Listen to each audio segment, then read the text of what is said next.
పోయినానే చేసినవి రెండే. ఒకటి అడ్డగోలుగా తప్పులు చేసిండు, రెండు విపరీతంగా అప్పులు చేసిండు. ఈ తప్పులతోని అప్పులతోని రాష్ట్రం నిండా మునిగింది. ఇవాళ మేము ఏదో దాన్ని సరిదిద్దుదామని 69,000 కోట్ల అప్పుతో తెలంగాణ రాష్ట్రానికి చేతికి అప్ప చెప్తే 7 లక్షల కోట్ల రూపాయలు అప్పులు చేసిండు. ఇక దద్దమ్మ చెప్తాడు కంటోన్మెంట్లో నేను అంతా చేసినాను.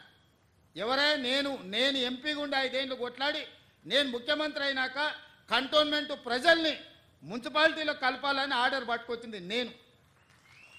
మీ తాత తెచ్చిండా? ఎలివేటెడ్ కారిడార్ ఆర్మీ ప్రాంతంలో రోడ్లు ఇబ్బంది జరిగి ఈ ప్రాంతం పెండింగ్ ఉంటే భూమికి భూమి బదలాయింపు కింద ఇచ్చి ఆర్మీతో నేను మాట్లాడి రాజ్నాథ్ సింగ్ నేను కలిసి ఎలివేటెడ్ కారిడార్లకు దాదాపుగా 194 ఎకరాల భూమిని బదలాయింపజేసి ఈ కంటోన్మెంట్ ఎదుర్కొంటున్న ట్రాఫిక్ సమస్యను శాశ్వతంగా పరిష్కరించడానికే ఎలివేట్ కారిడార్స్ కోసం మనం అనుమతి తీసుకొచ్చినాం.